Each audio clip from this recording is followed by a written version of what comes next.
Assalamu alaikum, hello and welcome back to the Polyglot Perspectives official YouTube channel.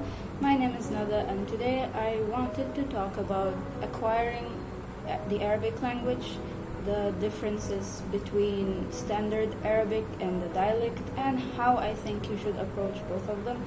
Full disclaimer, I'm a native. I never had to learn Arabic, so this is just my opinion on how you should approach the language and how I think you should learn it.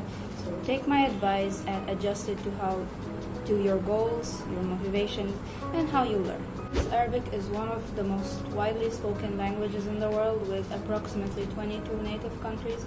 It only makes sense that there are so many dialects, and it only makes sense that these dialects are influenced by other languages.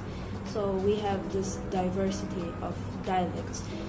It may seem that they're completely different languages, but that's not entirely true because, for example, as an Egyptian speaker, there are some dialects that I can understand, but I cannot.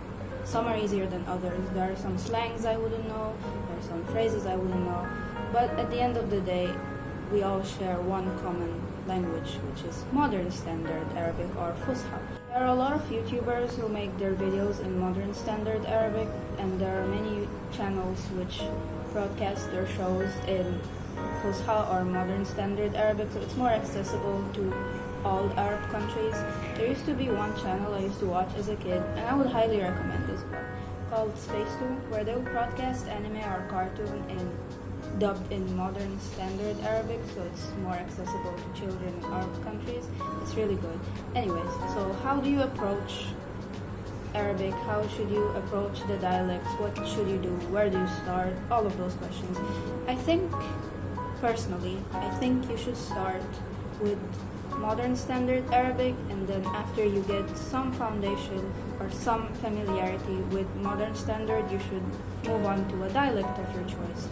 And why I think so is because since modern standard is like a common between the dialects, it only makes sense to start your foundation with modern standard Arabic and then move on to a dialect of your choice.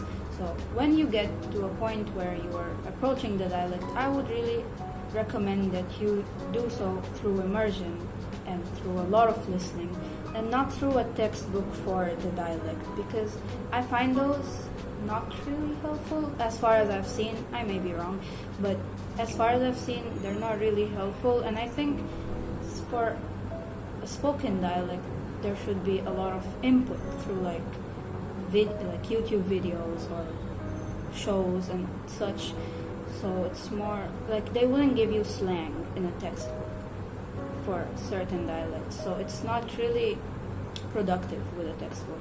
I've seen some learners do this thing where they would like bring a table, and in one column it would be like a phrase in modern standard Arabic, and adjacent it would be like a phrase in the dialect. And I think that's a good way to kind of compare the both and like learn both simultaneously. Which dialect you should learn depends entirely on your goals and personal preference.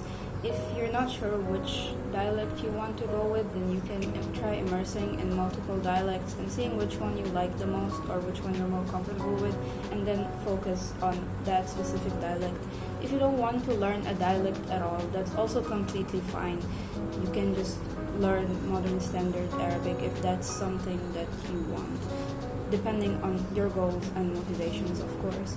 So that's it for today's video. Thank you so much for watching. If you're interested in more videos about language learning, then please like and subscribe for more content, and see you next time.